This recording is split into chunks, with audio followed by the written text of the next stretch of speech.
Meeting will come to order. Welcome to the regular meeting of the Migration Board of Directors meeting for July 8th, 2026.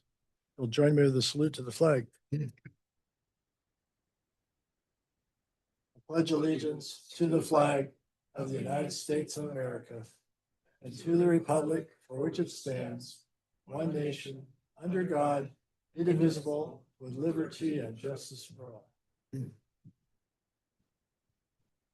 you, Madam Secretary. Will you call the roll, please? Yes, Division 1. Here.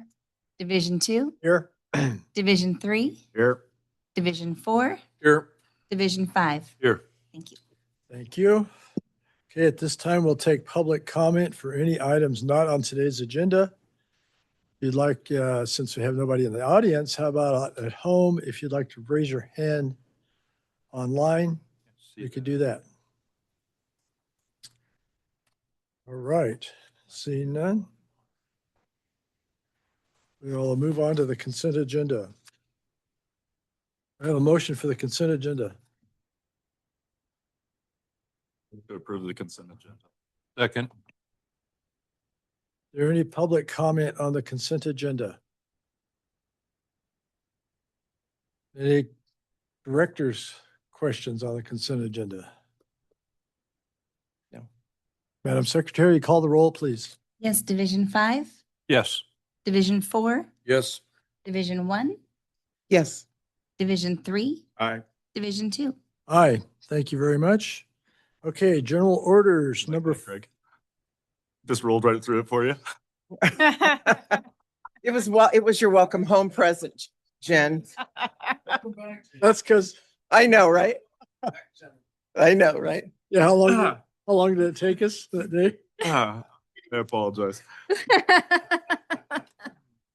Okay, general orders number 4A, annual comprehensive financial report.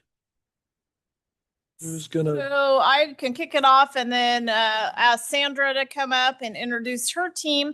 And then we have, we have our consultant, Justin Williams, on board as well. He's been our auditor for the last several years. And I understand that it's Justin's birthday today. So happy birthday, Justin. birthday? And Toby Keith. Thank you.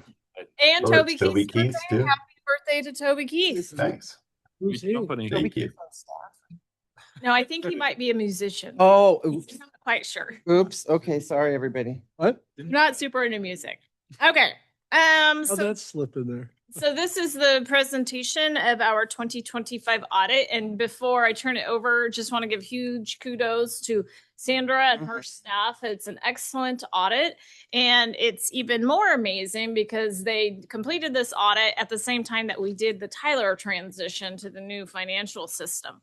So thank you so much for all of your hard work and all of the staff's hard work. It was really, really amazing. And we're very proud of all of you. So You're here. Yes, Thank you. thank you Thank you to, good morning, board. to your wonderful staff. Oh, my goodness. Yeah, just It's a quick, So big refreshing. to the entire district, but heavily on the accountants. So Yes. we have Desiree here today. She's one of the accountants. The other two are somewhere accounting for things. And then we also have our new controller here today. So Ooh. Caitlin Hewitt, she's in the back.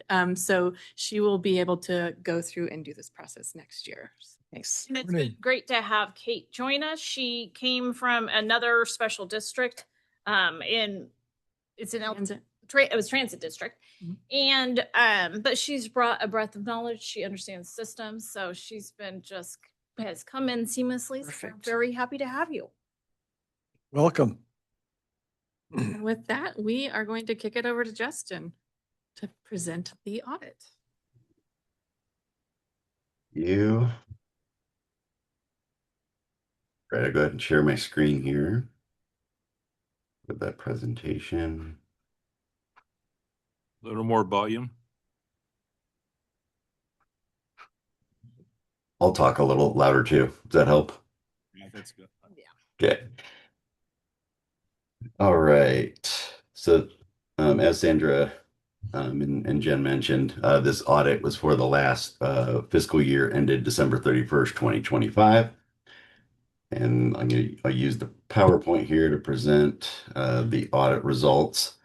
One thing I do like to remind board members as well as members of management that the financial statements themselves are the responsibility of management, as well as the internal controls over the financial reporting in those financials.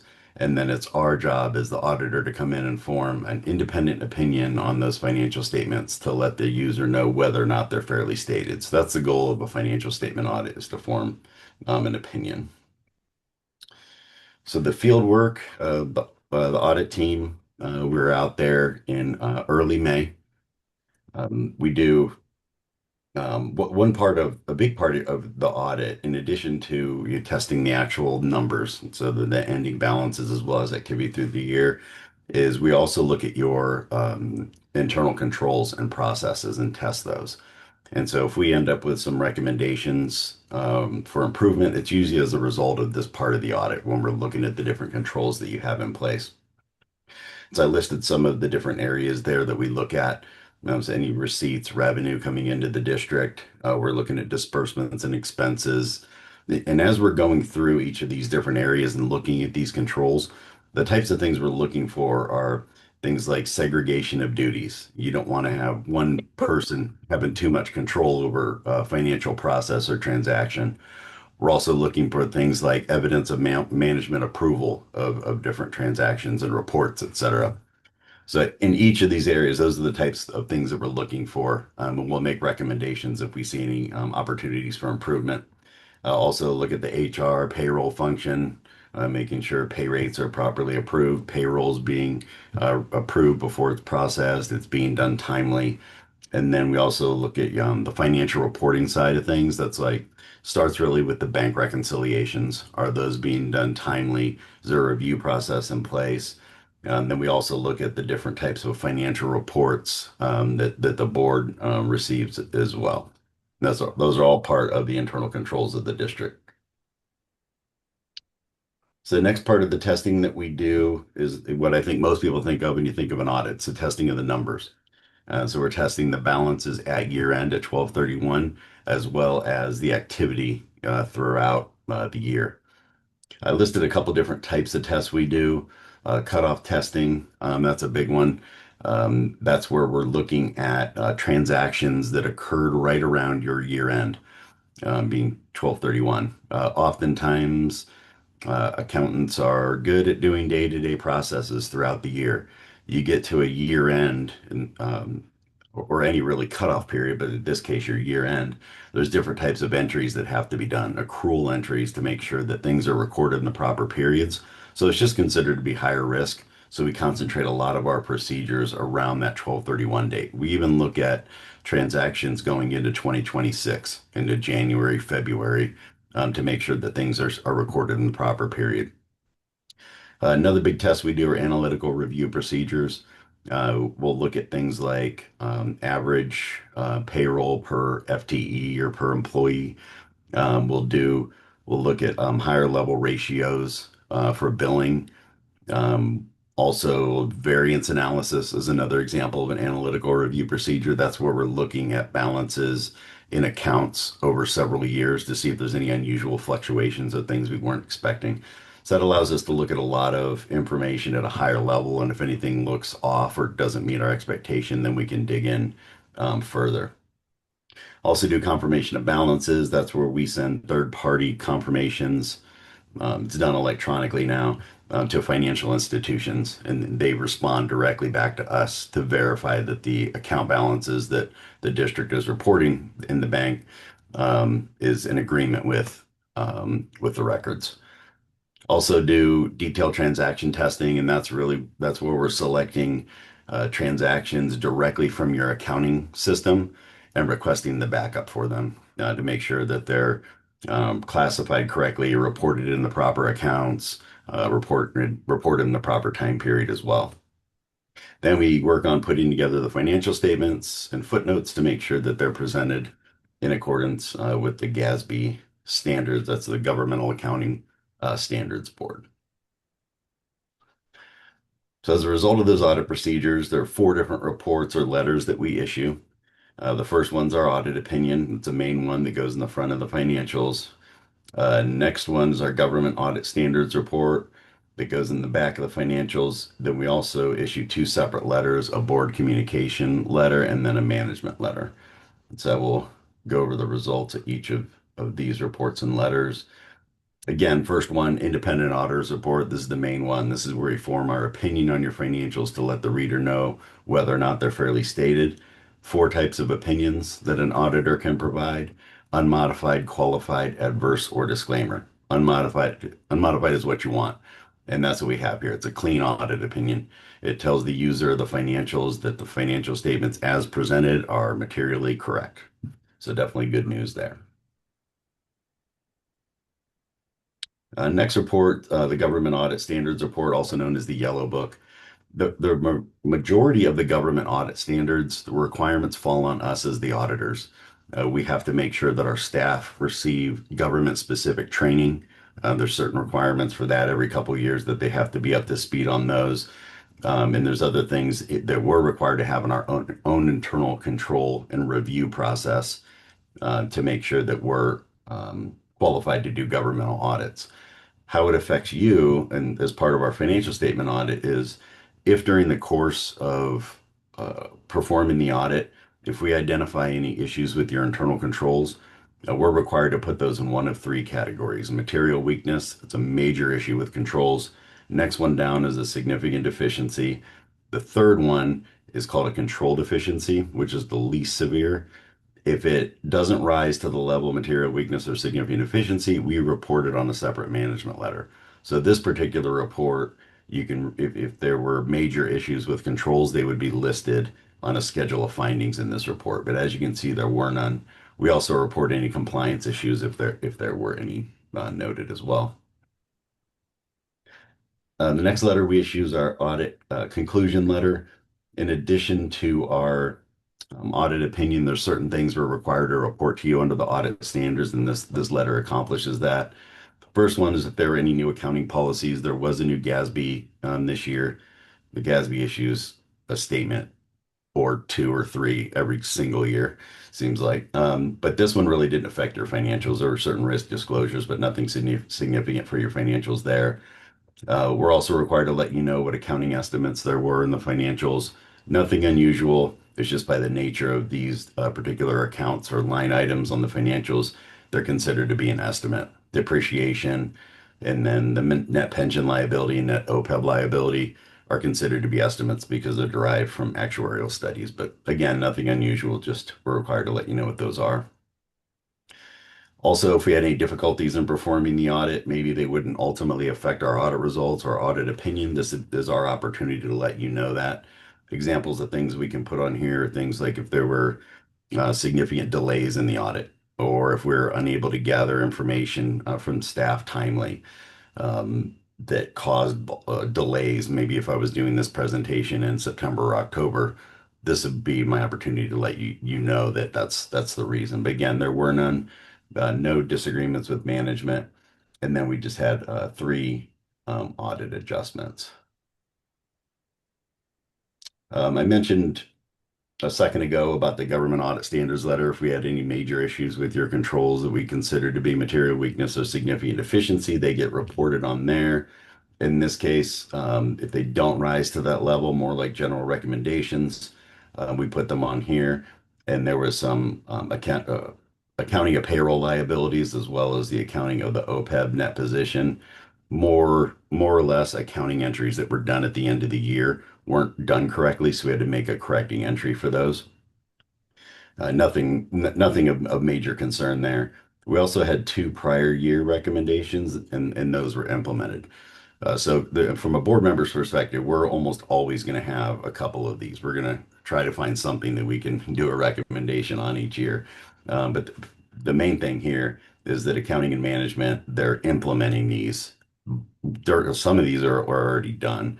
As soon as we bring them up, they'll fix them right away. So that's really a good thing to see there in terms of the finance department taking any of our recommendations seriously and implementing them.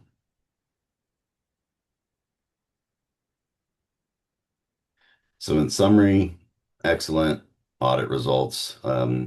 And then even as I think Jen brought this up earlier, the finance team also went through an accounting system conversion. So it's almost always we end up with some issues and additional findings or delays in the audit. So the fact that they were able to pull that off, do a whole new system, and deal with us auditors and get the audit done timely really says a lot about the great work they do. So again, this is the summary of how this audit went, the unmodified opinion, no material weaknesses, significant deficiencies, or compliance exceptions. So that's excellent. Had the 3 audit adjustments, not unusual, and then the 2 management letter comments were generally related to 2 of those audit adjustments. So definitely excellent audit results. And I would like to thank Sandra and the rest of their team for all the hard work. As they can attest, a ton of work on their end goes into this. We request a lot of information and do a lot of testing and request a lot of support. So to end up with good audit result, excellent audit results, really says a lot about the quality of work that they do. So thank you. If anybody has any questions for me, I'd be more than happy to. Thank you, Justin. Yeah, board member comments. Rich? Yeah, on OPED, I see we had increase in expenses of 1.6 million. How much was OPED and the pension liability? Pull that up real quick. Or unless you know that. So you had it handy, Sandra. I don't have it off the top of my head. I can. Going Yeah, forward, we can search quicker in a computer. I know we're really pretty good shape. Oh, we're doing great. Yeah.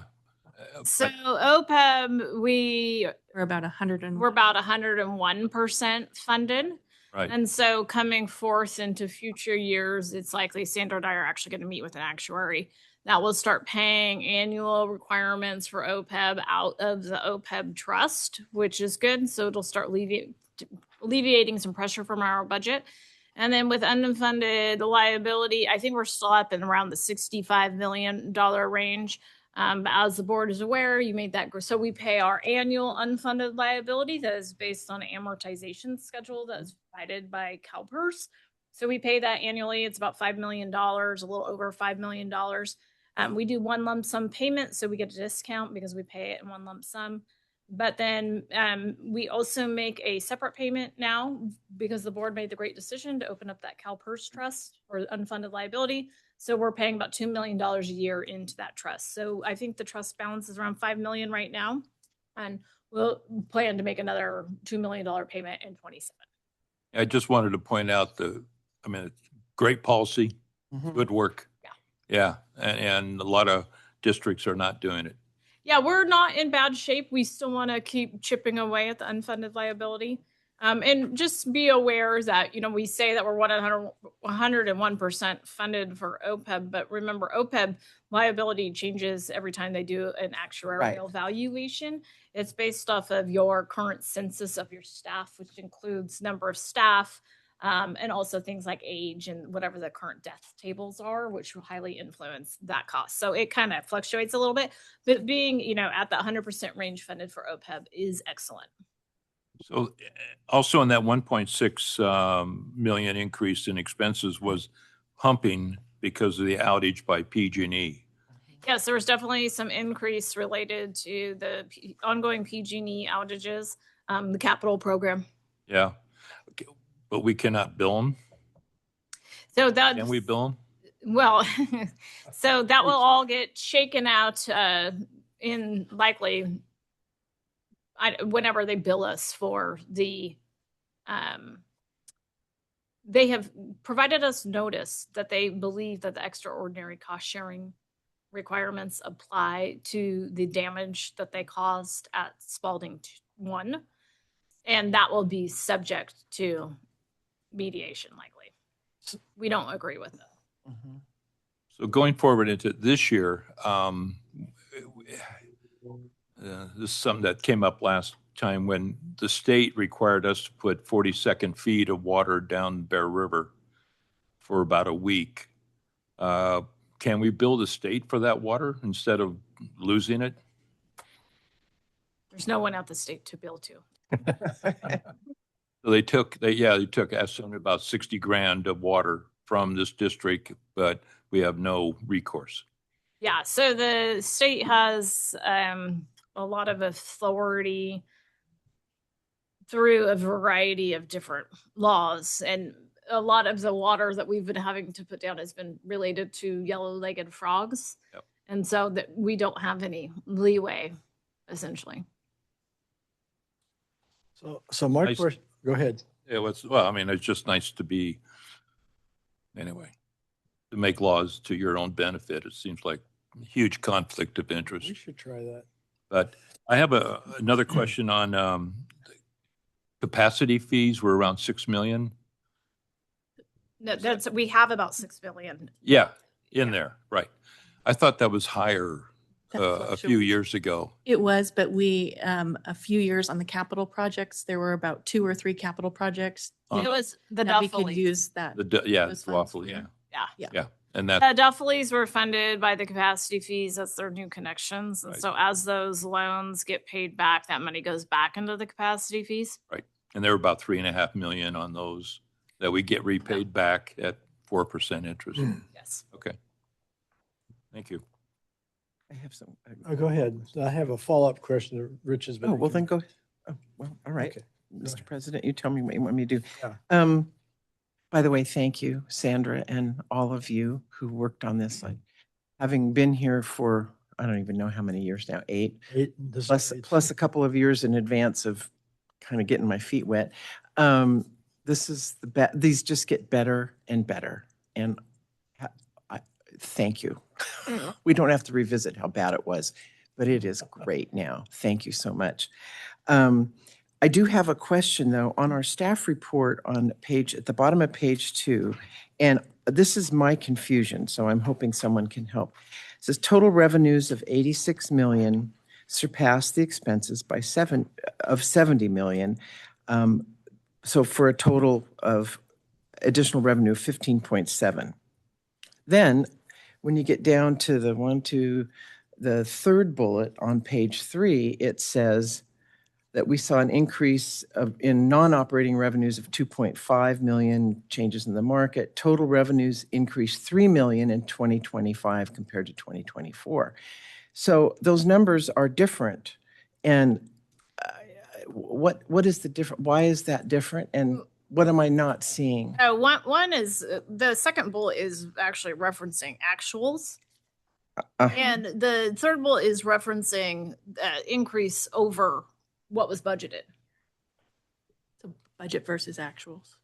Oh, okay. So actually we did in fact get an additional 15.7 million. No. No? The second bullet is a combination. The leftover revenue per se is associated with a decreased expenditures per what was budgeted and increased revenue per what was budgeted. I see. Okay. And then any, this increase in non-operating revenues of 2.5 million that's in the bullet 3, is that considered, that goes into our reserves? Is that where that Yes. goes? All of any excess funds that are left over at the end of the year, when our expenditures do not exceed what we budgeted, they just simply go back to the parent fund. So their available cash balance for the next year is higher. Okay. And then we track presumably, so these non-operating revenues of 2.5 million, that is attributable to one of our funds, the water fund, the hydro. And some of it is attributed to capacity fees. So those are restricted funds. Yes. That can't be used for Understood. anything that's not considered new infrastructure. Mhm. Hydropower excess additional revenue goes back into the hydropower fund. But if you recall during our rate discussions, so the rate model was built using some excess leftover fund revenue. So we are using reserves to buy down the rates. Understood. Right. Bring forth a proposal. My proposal will be to consider a lower rate than the 12.5%. It'll be relying on some of these excess funds. And some of okay, great. That was kind of where I was headed here, but I was trying to make I understand that there's be 2.5 and 15.7. I was really hoping it was 15.7. Yeah. Okay. So this is where the money comes from then when you have excess money you put it in the reserves. What So management decision? So reserves there's two different types of reserves. There's legally mandated reserves that are associated with, for example, the assessment districts. So those are legally mandated reserves that we have to have on hand to meet our loan obligations. There are then policy-based reserves, which are those that apply to funds 10, 30, and 50, the major operating funds, as well as their associated capital funds. Those are by policy. So anything that is in excess of those reserves, the board can make a determination of basically what to do with it. In the terms of the rate study, we just showed all of the unspent cash fund balance as reserve. As reserve? Yeah. Oh. But the money is not necessarily transferred to a reserve, actual cash. There's no transfer of reserves at any time. They sit in the parent They fund. sit in the parent fund. They're counted as reserves when we look at the reserves. That's why Yes. they've gone up. The reserves have been going up because we're saving for Scotts Flat Spillway as well as other high capital expenditures coming forth. If you don't save money, you will see bigger wild swings, right, in required rates. So we save money to smooth those out so we don't have to have high swings. I have one other kind of follow-up question. Go ahead. For Sandra, and then I'll be done. So I've been madly looking for this paper that I know I saw in here, the schedule of what our FTEs were for the last 5 years or 7 years, I forget. And was that in the audit section or is that? Statistical It's section. probably in the, yes. Yeah, I've been looking and looking. In the and- very back. And so the Okay. statistical section's kind of like optional, really. We do that to add presentation for when we go for the GFOA award. Yes. Well, but the point is though, Mhm. is that I want everybody to know, and the public especially, that the FTEs that we have today, and if I could find the paper, I would say what it is, Yeah. 199. are, what is it? It's 199. 199. And what was that 5 years ago or 6 It years was ago? like 218. Yeah, it was like 218.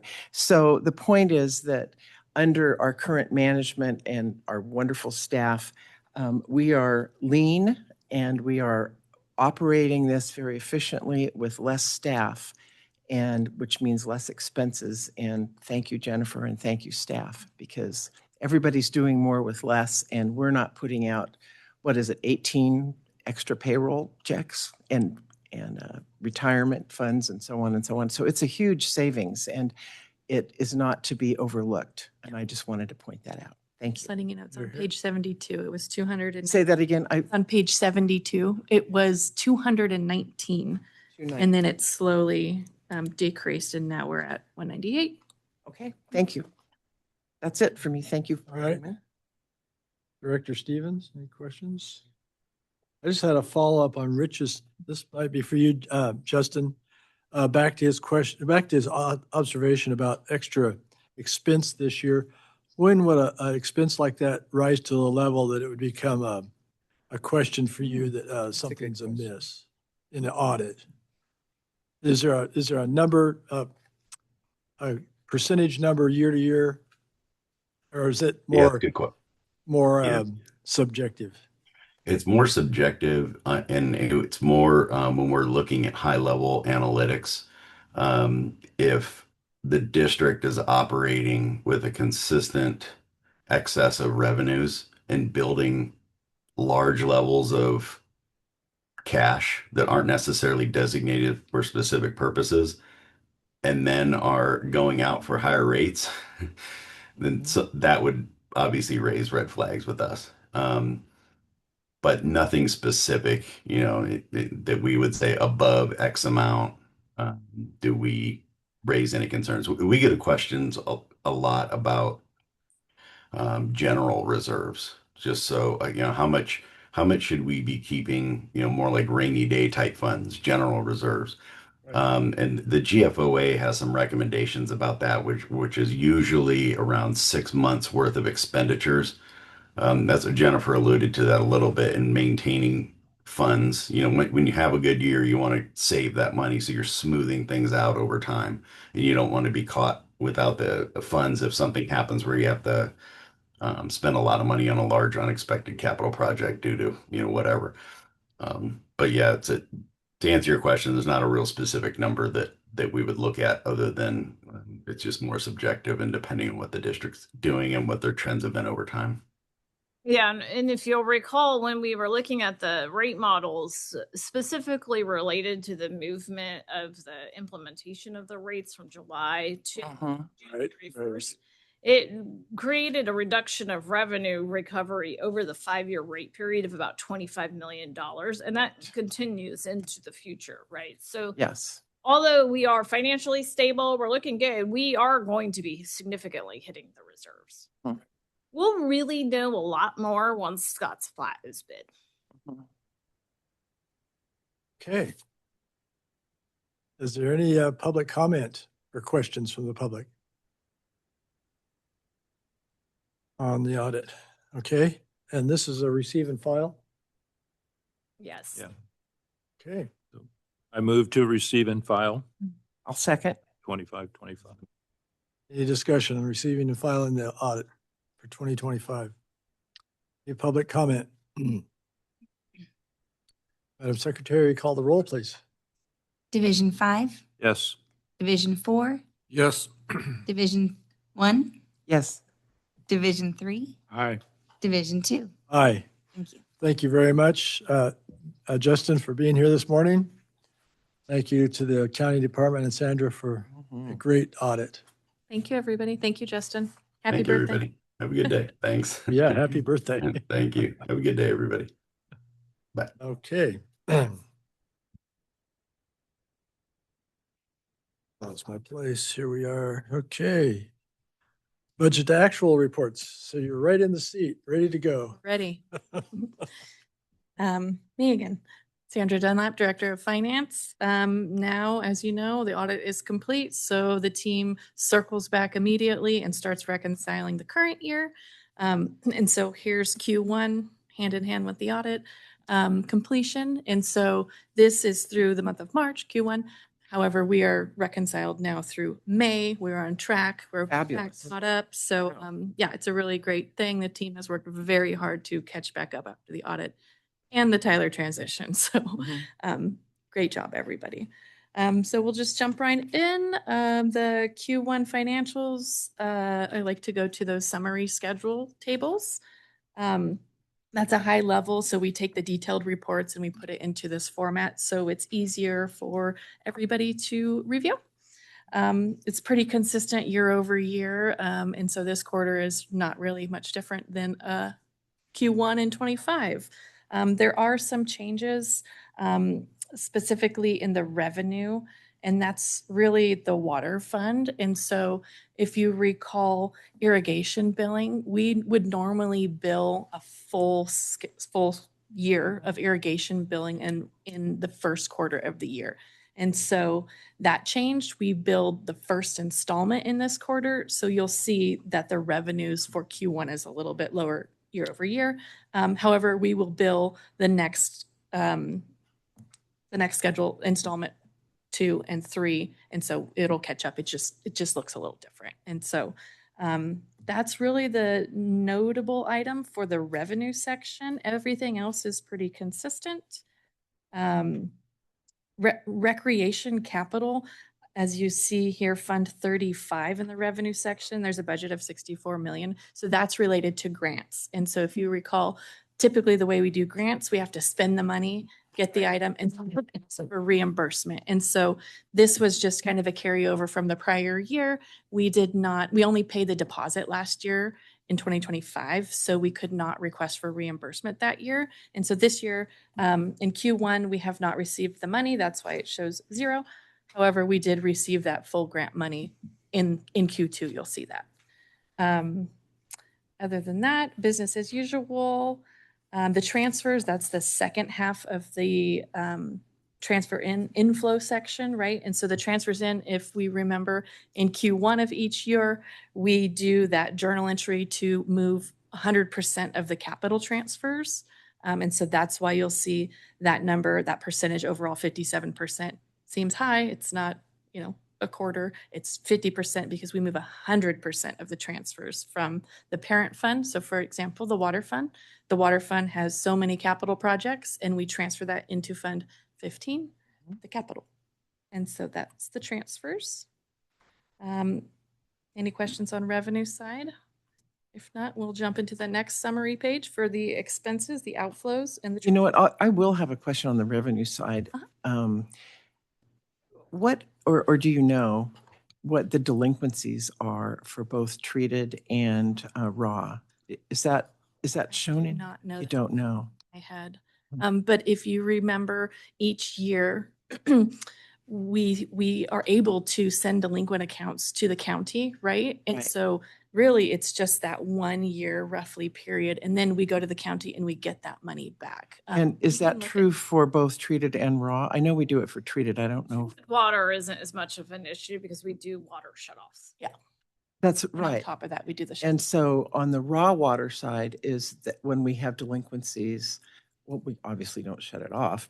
What do we do with that? If, Well, we can lock the box. We do have more delinquencies on the raw water side. It's specifically an issue with people being delinquent all year till water is going to start back up again. So that there is quite a number of that, but we can pull some numbers and report back on it. So you have leverage at that time.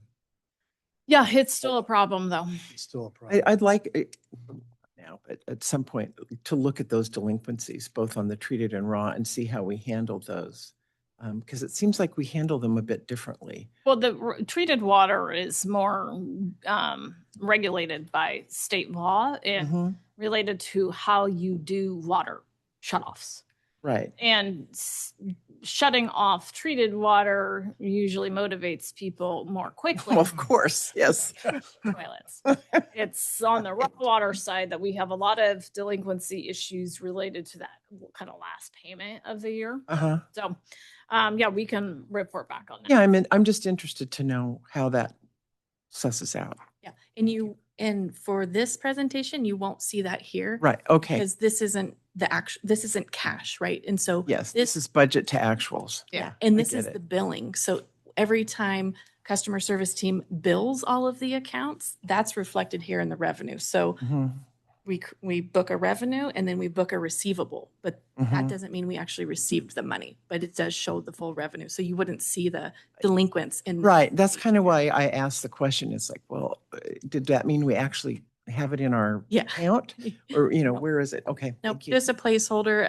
It's on the balance sheet side where we have a receivable. We're expecting Mhm. to receive it because we billed it, but doesn't mean we actually have money in hand yet. Okay.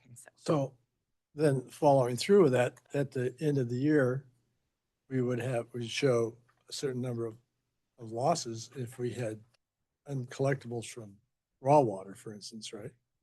Yeah. So, And so Or somewhere. you may not recall this, or you may. About 2 years ago, I think we established a new write-off policy.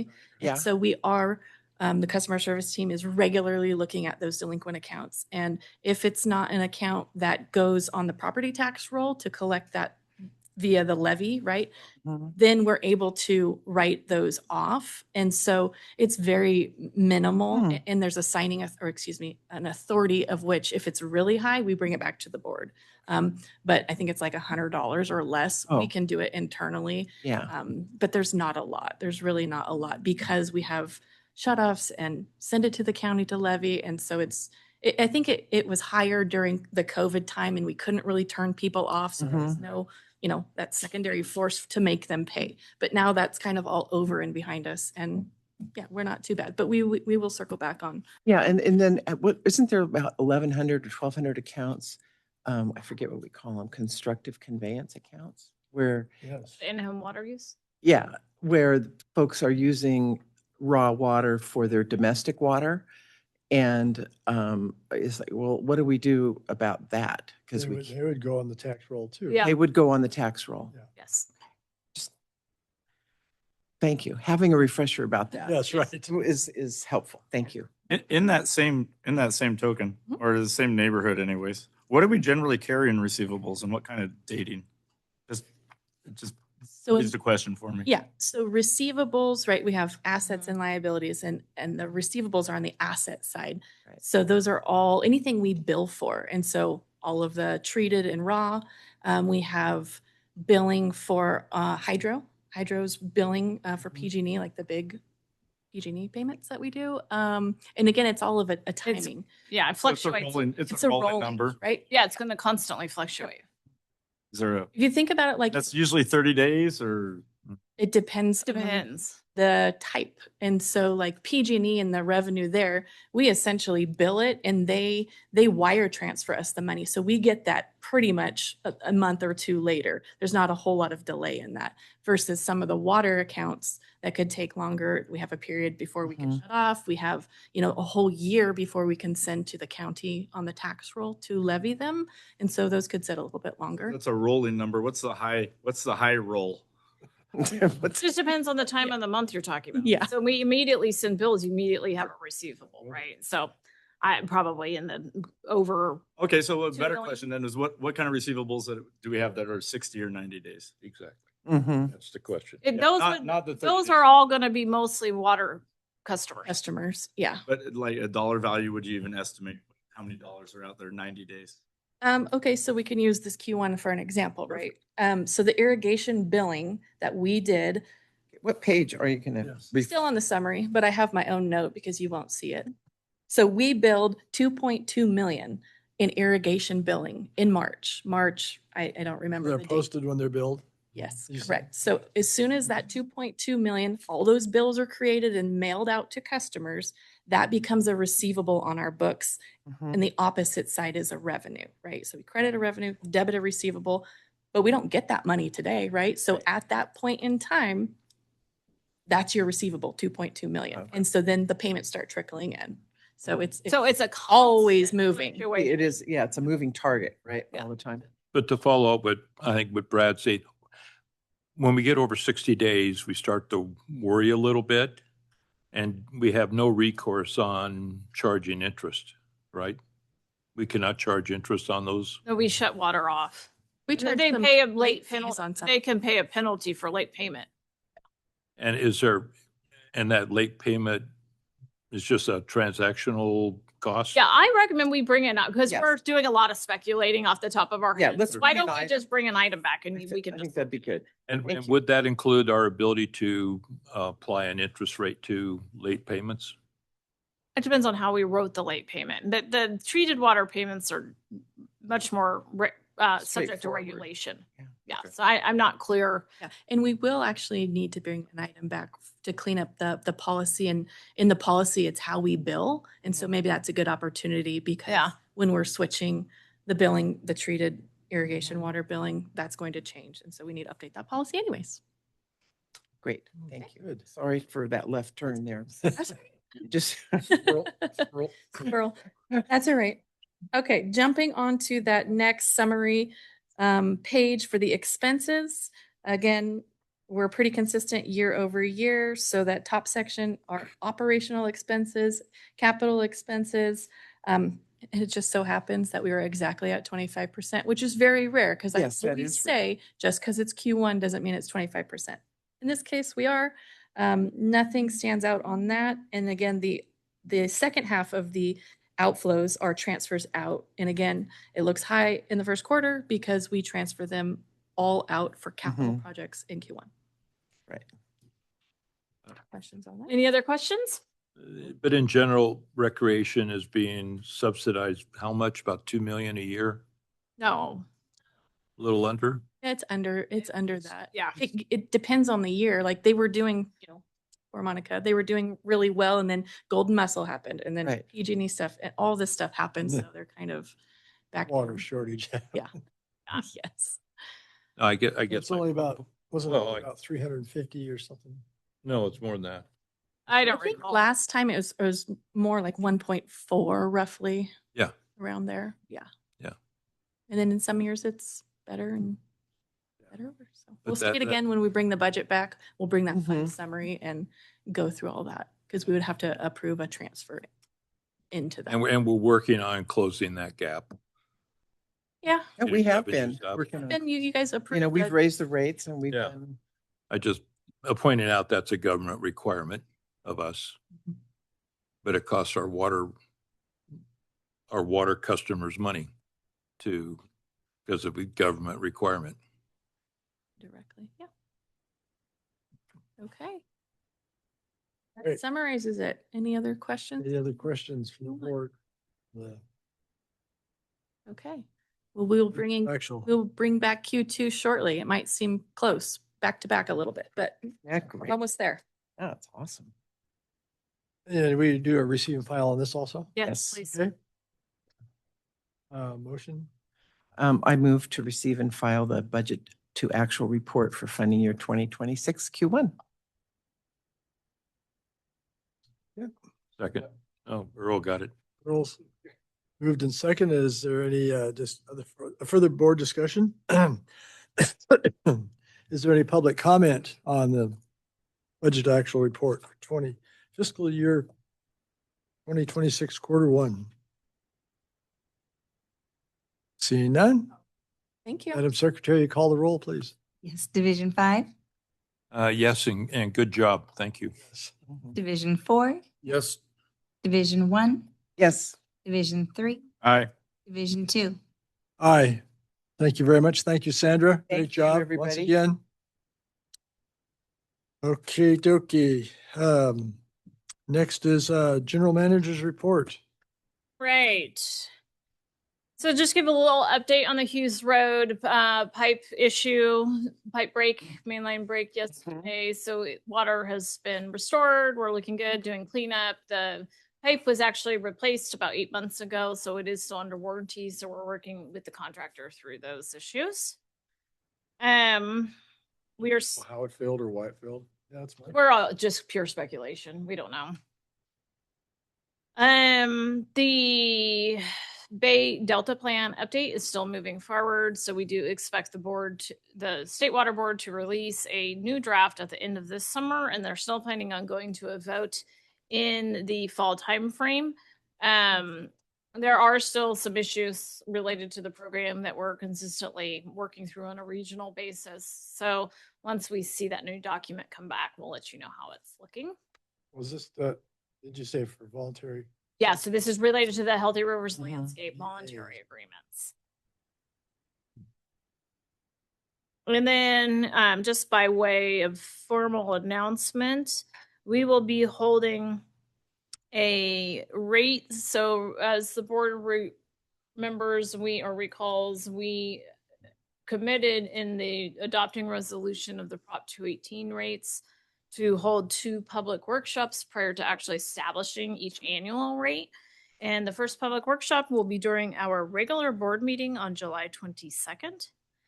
A follow-up workshop will be held in the evening hours of July 28th in Placer County. So we'll be at the Placer County facility that we held our last rate workshop at.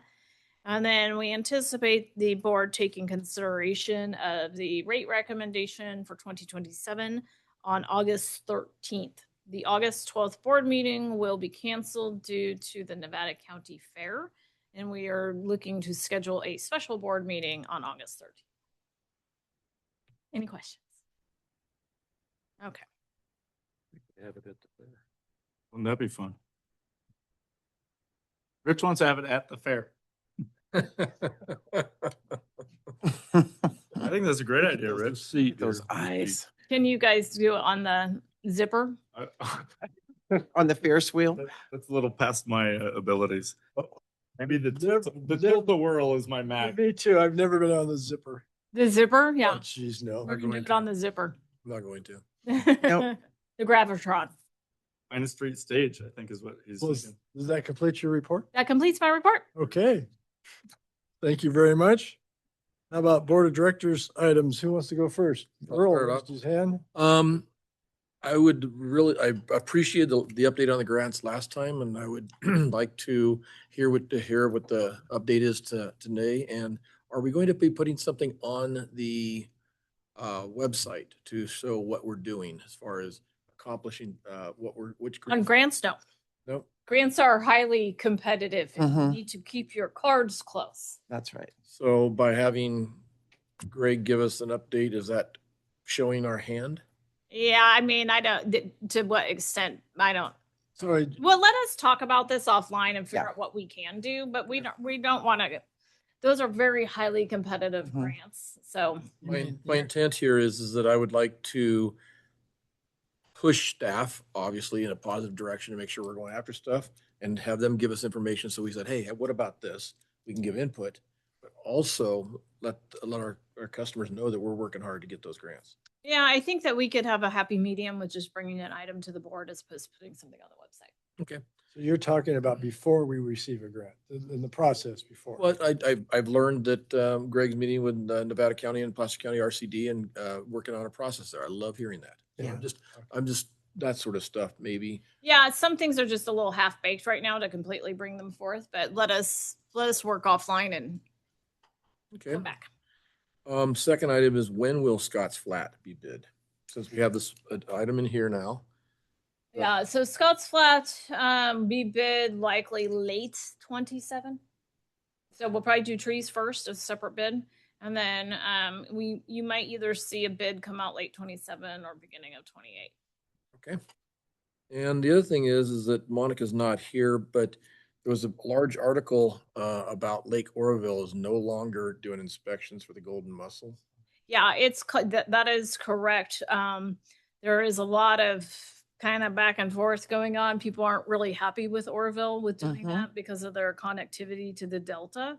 And essentially DWR came up with, they're essentially saying, we're just going to pay to mitigate it. Oh my. It'll pay us to mitigate it too? Well, thankfully we don't get their water, but No, but I meant if they're going to help spread it, should they? oh yeah, they're going to cause massive problems. And then, That's the state. That's the state.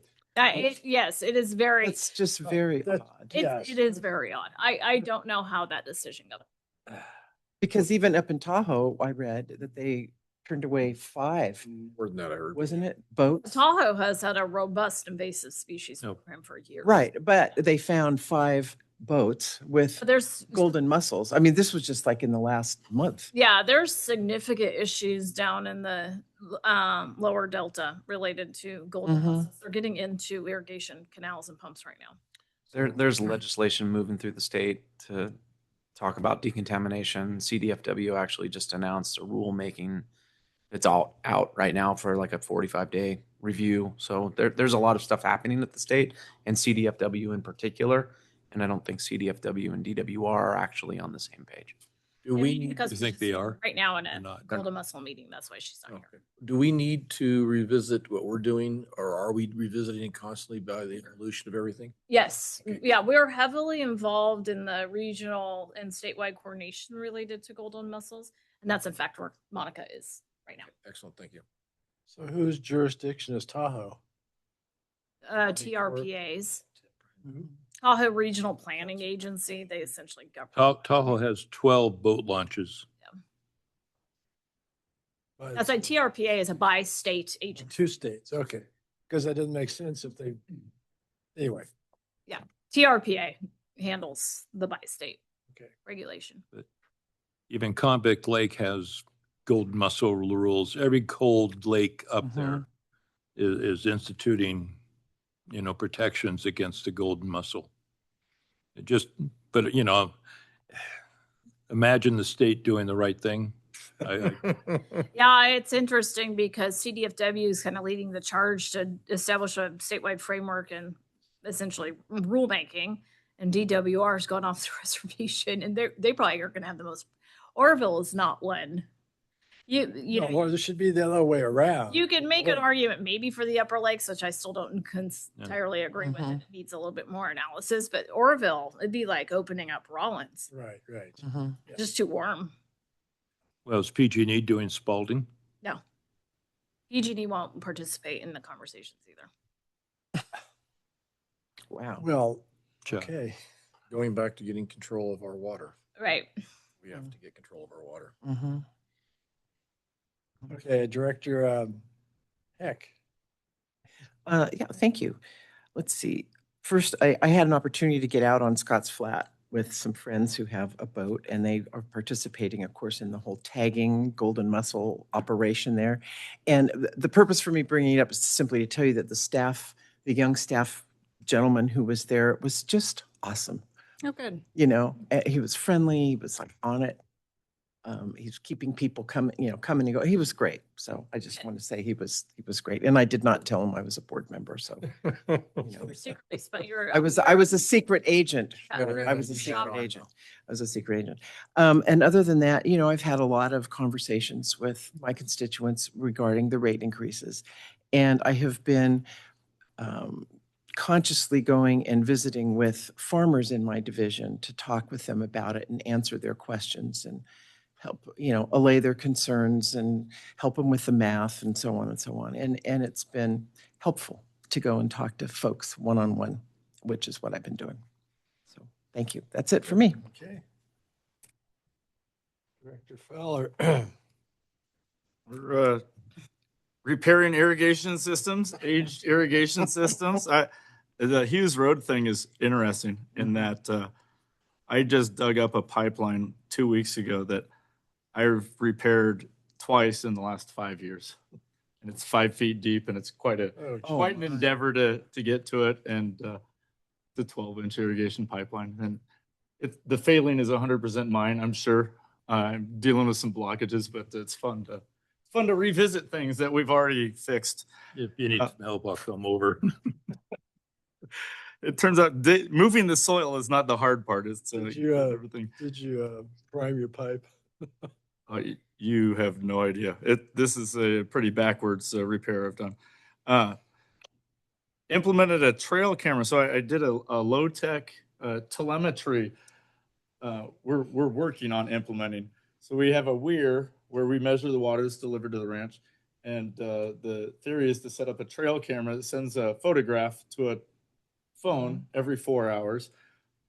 Anyways, it's a super low-tech telemetry system, but it enables us to monitor water and save us a considerable amount of man hours. And yeah, so anyways, working on that. And otherwise, all is well. Got a chance to see Bowman Lake, and it's down a little bit from where it was last year, which is good. That means we're flowing water in the Bowman Canal and Fuller's.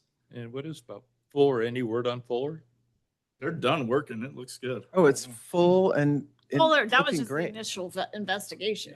Testing it. They have, yeah, they did drilling into the core because they had a liquefaction concern. Mhm. We haven't heard the results. That's all I got. All right. Director Johansson. So I think I'm going to compliment the water operations because I've never seen the canal so low, but yet we're getting full complement. I mean, it's just extremely well done. And with the micro pond, we're probably using less water than we have in a while. I don't know.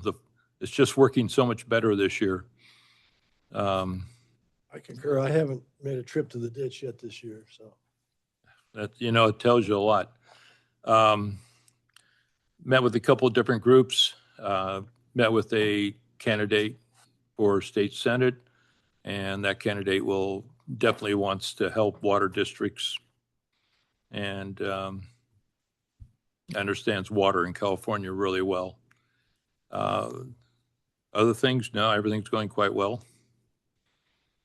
Just, I'm more anxious about the Bay Delta update. I think that's coming in the next few months, and I don't think they've really given us an alternative that we can live with.